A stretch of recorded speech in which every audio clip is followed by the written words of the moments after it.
उसके बाद मैं एबटाबाद के टूर पर निकला। जाते हुए भी मैंने एक वीडियो पैगाम बनाया था, वो आपके साथ मैं जारी करूँगा। फिर मैंने आते हुए भी जो सिंध की हालत है, जाते हुए भी और आते हुए भी जो मैंने सिंध की हालत देखी है बाकी सूबे से, पंजाब और केपी के साथ अगर इसको कंपेयर करें तो सिंध का कोई मुकाबला नहीं है केपी के साथ और पंजाब के साथ। जो इन्होंने जरदारी माफिया जो ऊपर बैठी हुई है, जो पीपल पार्टी की हुकूमत पर बैठी हुई है, इन्होंने मुकम्मल तौर पर सिंध को तबाह और बर्बाद कर दिया। आप सिंध के हैदराबाद के अलावा जो उसकी मोटरवे बनी हुई है, उसके अलावा ही इन्होंने जो सड़कों का हाल किया हुआ है, जो इन्होंने रोडों का हाल किया है, पूरा तबाह और बर्बाद। ना वहाँ कुछ आपको मैन्युफैक्चर नज़र आएगी, ना आपको वहाँ कोई काम होता हुआ नज़र आएगा, ना आपको उधर कोई तरक्की याफ्ता उसके ऊपर कोई इन्वेस्टमेंट करने की, आप इन्वेस्टमेंट करने का नज़र आएगा कि यहाँ इन्वेस्टमेंट हो रही है और इसकी तैयारी की जा रही है, इसको बनाने की तैयारी की जा रही है, इसको पब्लिश करने की तैयारी की जा रही है, इसको ग्रो करने की तैयारी की जा रही है कि आवाम मायूस ना हो, आवाम को उम्मीद मिले कि हम काम करने के लिए यहाँ मौजूद है। लेकिन ये आवाम का पैसा खा रहे हैं, ये पैसा खा के, आवाम के पैसा खा के अपनी जेबों में डाल लें। ये इनके सलूकात है, ये इनके वैल्यू, इस मुल्क को, पाकिस्तान को ही तबाह बर्बाद करते जा रहे हैं। और मैं जब एबटाबाद के लिए यहाँ से निकला, मैं ड्राइवर के ऊपर बैठा, तो सिंध के अंदर आप माने या ना माने, जो सिंध का हाल है आप खुद निकल के देख लो।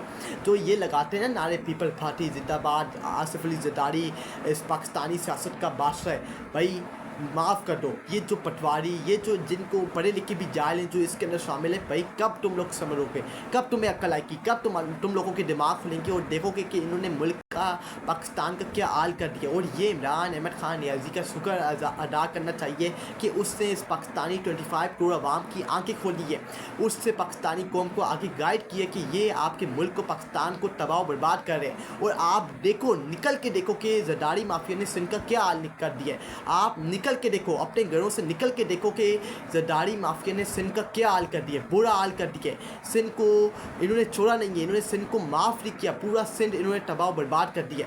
आप सिंध की सड़कों के ऊपर निकल के देखो कि आप वहाँ से गुजर सकते हो, आप वहाँ से ट्रैवल कर सकते हो, नहीं कर सकते। आपको मुसीबत का सामना करना पड़ेगा, वो रात हो, वो दिन हो, वो सुबह हो, आपको मुसीबत का सामना इन तीनों टाइम के ऊपर करना पड़ेगा और आपको ख्वारी उठानी पड़ेगी। आपकी ज़िंदगी तबाह बर्बाद होकर रह जाएगी। जो वहाँ सिंध के अंदर रहते हैं, मैं तो उनकी पर हैरान हूँ कि वो किस तरह रह रहे हैं, किस तरह वो जरदारी माफिया की गुलामी कबूल करके बैठे हुए हैं। वहाँ दहशतगर्दी जो पड़ी हुई है, हर कोई दहशतगर्द बना हुआ है, हर कोई अपना चला रहा है, हर कोई अपना निज़ाम चला रहा है, हर कोई बड़ा बना हुआ है। इस बड़े पन्ने को ख़त्म करना पड़ेगा अगर आपने सिंध को तबाह बर्बादी से बचाना है। सिंध की आवाम को अपने हकूक़, अपने राज के लिए निकलना पड़ेगा। सिंध को मुकम्मल तौर पर जरदारी माफिया ने कब्जा किया हुआ है, ऊपर बिठाया हुआ है और उसको बिठा के इस सिंध को तबाह बर्बाद कर रहे हैं। ये इसलिए नहीं चाहते कि सिंध के अंदर से अलग सूबे बने, हैदराबाद अलग सूबा बने, सक्कर अलग सूबा बने। ये नहीं चाहते। क्यों नहीं चाहते? क्योंकि इनको पता है कि हमने सिंध के ऊपर कब्जा किया हुआ है और ये जो सिंध के लिए पैसा आता है ये हमारी जेबों में जाता है। ये सिंध के ऊपर इन्वेस्टमेंट नहीं करते, सिंध के ऊपर ये पैसा नहीं लगाया जाता, ये इनकी जेबों में पैसा जाता है और इन्होंने सिंध को तबाह बर्बाद करके छोड़ दिया है। सिंध के अंदर कोई मोटरवे नहीं बनी हुई, सिंध की रोडों का हाल आप जाके देख लो, उधर जाके देख लो कि कोई मैन्युफैक्चर का काम ही नहीं हो रहा, कोई उसके ऊपर पैसा खर्च नहीं हो रहा। जो इनको बजट मिलता है वो सारा बजट इनकी जेबों में जाता है, इनके बैंक अकाउंट में जाता है और ये सारा पैसा उड़ा देते हैं एक ही साल के अंदर। और फिर इनसे हिसाब किताब लेने के लिए कोई भी नहीं आता। और अब तो क्या हो गया 28 आईनी तरमीम के बाद कि आप सदर पाकिस्तान आसिफ अली जरदारी से हिसाब किताब नहीं ले सकते। उससे अपने आप को गुनाह बना लिया, उससे अपने आप को नबी करीम सल्लल्लाहु अलैहि वसल्लम तौबा इस्तग़फ़ार, मेरे मुँह के अंदर खाक में ये बात कर रहा हूँ, लेकिन उन्होंने अपने आप को बहुत बड़ा बना लिया कि जिस तरह वो आके, लेकिन इनका हिसाब किताब डे ऑफ जजमेंट को होगा। जब अल्लाह की क़यामत लगेगी तो इनका हिसाब किताब लिया जाएगा और इनको माफ़ नहीं किया जाएगा। जिस तरह ये सिंध की आवाम के साथ उनको चूंटियाँ बना के आवाम का पैसा अपनी जेबों में डाल दें। आप कराची का हाल देख लो, कराची का हाल देख लो, वहाँ गुल प्लाजा के अंदर आग लगी है लेकिन वहाँ कोई नहीं किया।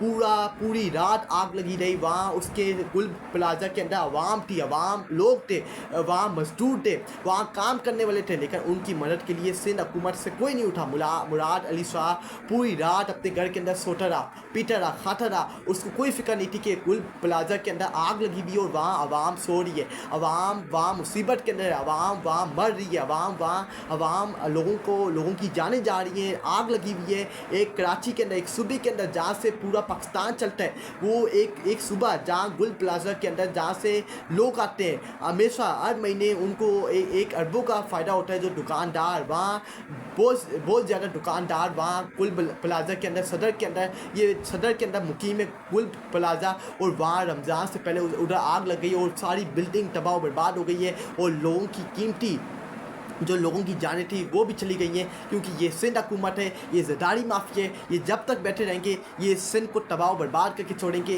जब तक ये बैठे हुए हैं ये पाकिस्तान का मुस्तकबिल तबाह, जो नौजवानों का मुस्तकबिल है, जो इन्होंने बड़ी अकड़ दिखाई हुई है, ये अपनी अकड़ को जमा के सिंध के अंदर बैठे हुए हैं और ये सिंध को तबाह बर्बाद करके छोड़ेंगे। कराची का हाल आप देख लो, कराची की सड़कों का हाल देख लो, कराची की आप उधर कभी कोई कराची के अंदर कोई वाक़या होता है, कभी डकैती चोरी, कोई डकैत आता है किसी को मार के चला जाता है, उसका कोई हिसाब किताब नहीं होगा, उसको माफ़ कर दिया जाता है। कोई गाड़ी के नीचे किसी को कुचल देता है, वो बड़ा इंसान निकलता है, उसको माफ़ कर दिया जाता है। अदालत के अंदर उसको पैसे दे दी जाते हैं, अरबों रुपया दे दिया जाता है और फिर उसको माफ़ कर दिया जाता है, वो पटली गली से निकल जाता है।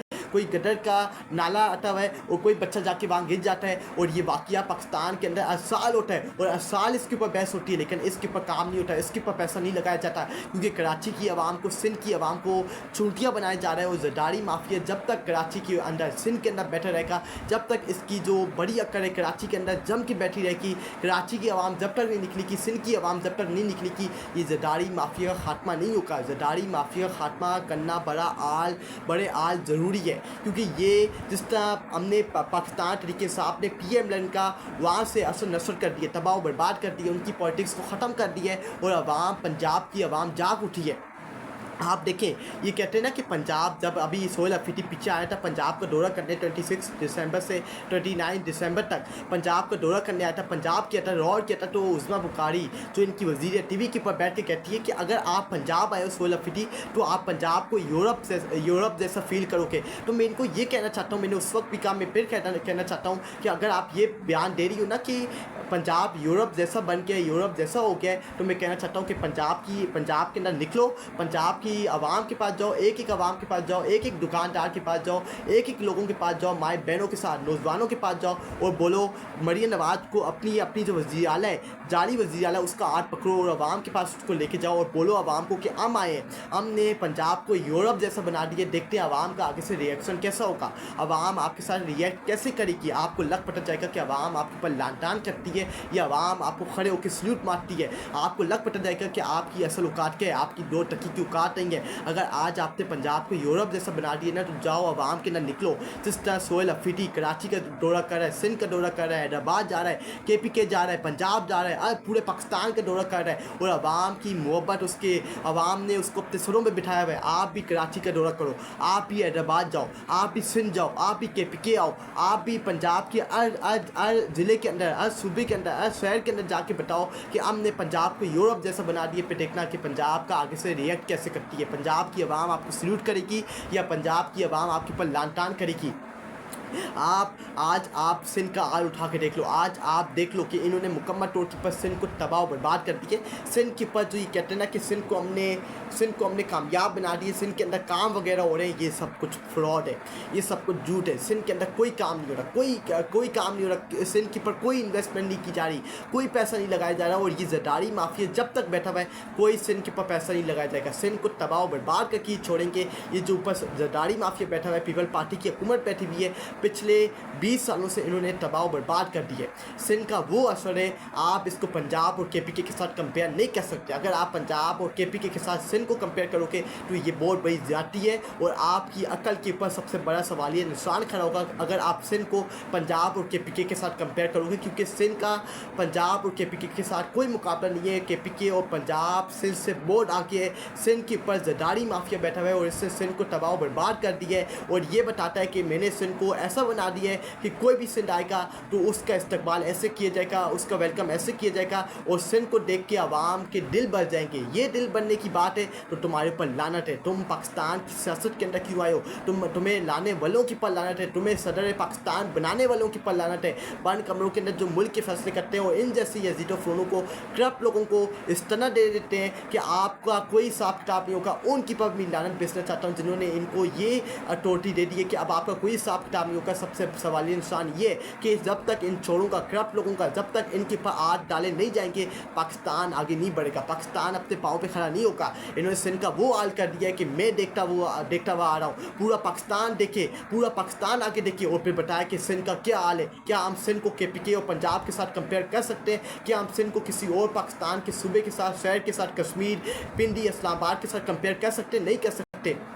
जो इनको लाने वाले हैं ना, सबसे सवालिया निशान उनकी पर खड़ा होता है कि वो क्या सोच समझ के इनको हुकूमत के अंदर इनको लाए हैं, इनको हुकूमत के अंदर बिठाया है, इनको बिठा के इस मुल्क को, पाकिस्तान को तबाह बर्बाद किया जा रहा है। सबसे बड़ा सवालिया निशान उनकी पर खड़ा होता है जिन्होंने इस मुल्क के साथ धोखेबाजी की, अवामी मैंडेट को जूठी की रोड पर रख के जरदारी माफिया जैसे लोगों को सदर पाकिस्तान बनाया, फिर उसको इस तरह दी और फिर ये कहा गया कि आपका हिसाब किताब नहीं लिया जाएगा, आपको मुफ्त माफ़ी है और आप बहुत बड़े, एक कोई होता है ना बड़ा, एक अल्लाह ताला से भी बड़ा, उससे अपने आप को एक बड़ा बना दिए कि मेरा कोई हिसाब किताब नहीं होगा, मैं ये हूँ, तो बस तफ़ा। लेकिन क़यामत के दिन आपका हिसाब किताब ये देगा और ये इस्तना वगैरह ये आपका कोई काम नहीं आएगा, आपको कोई नहीं आगे बचाएगा। उसके बाद नवाज शरीफ, जिसको यास्मीन यासिन ने जेल के अंदर बैठ के इलेक्शन लड़ाया और उसको बताया कि तुम्हारी पाकिस्तान की पॉलिटिक्स ख़त्म हो चुकी है और अवाम ने उसको झूठी की रोड पर रखा, उसको छोटी बार वज़ीर-ए-आज़म बनाने के लिए पाकिस्तान लाया गया, उसके सारे मुकदमे ख़त्म किए गए भगोड़े को। फिर मरियम नवाज जाली वज़ीर आला बन के बैठी हुई है पंजाब के अंदर और फुल अवाम के ऊपर जुल्म ज़बर कर रही है, अवाम के पैसों के ऊपर अपने बेटे की शादी करवा रही है और पंजाब की अवाम को उनको झूठी की रोड पर रखा हुआ है और पूरे पंजाब को तबाह बर्बाद कर दिया इस कुत्ती माँ ने, इस मरियम नवाज ने, जिसकी कोई तो टक्की की औकात नहीं है। 17 सीटों वाली वज़ीर आला पंजाब के अंदर बैठी हुई है और ये KPK के साथ, सोहेल अफरीदी के साथ जिनके पास बैठे थे उनका मुकाबला करेगी। शहबाज शरीफ जो बेगर है, जो भीख मांगने वाला एक आवारा वज़ीर आज़म है, उसकी भी 2 टक्की की कोई औकात नहीं। ये है नमूने जिनको पाकिस्तान के ऊपर बिठाया गया है और पाकिस्तानी अवाम के मैंडेट की खिलाफ वर्जी करते हुए उनको झूठी की रोड पे रख के इन जैसे यजीदो फरूर को मुल्क के हवाले किया गया और आज ये मुल्क पाकिस्तान तबाह और बर्बाद कर दिया। क्या ये आज की वीडियो क्लिप था, ये आज का कराची का जो मैंने आपको दिखाया कि सोहेल अफरीदी जो कराची का विज़िट किया, मैंने आपके साथ वो डिस्कस किया और जो मैं एबटाबाद से आया गया और जो सिंध की हालत देखी है वो मैंने आपके साथ डिस्कस किया। अगर सिंध को बचाना है तो आसिफ अली जरदारी का और पीपल पार्टी का सिंध से सफाया करना पड़ेगा, वरना सिंध तबाह और बर्बाद हो जाएगा। आइंदा आने वाले सालों के अंदर, महीनों के अंदर सिंध मुकम्मल तौर पर तबाह और बर्बाद हो जाएगा, आवाम कुचल जाएगी, आवाम दवार के साथ लग जाएगी। लेकिन इसको देखना पड़ेगा, इस हाल को देखना पड़ेगा और सिंध को अपनी हकूक, अपने राइट के लिए घरों से निकला पड़ेगा। अगर वो अपने सिर को, अपनी आने वाली नस्लों को बचाना चाहते हैं जरदारी माफिया की आने वाली नस्लों से। अपना ख्याल रखिएगा। आपसे बहुत जल्द दोबारा मुलाकात होगी। पाकिस्तान जिंदाबाद, पाकिस्तान आर्मी जिंदाबाद, इमरान अहमद खान नियाज़ी फायदाबाद। अल्लाह हाफिज़। आपसे बहुत जल्द दोबारा मुलाकात होती है। अल्लाह हाफिज़।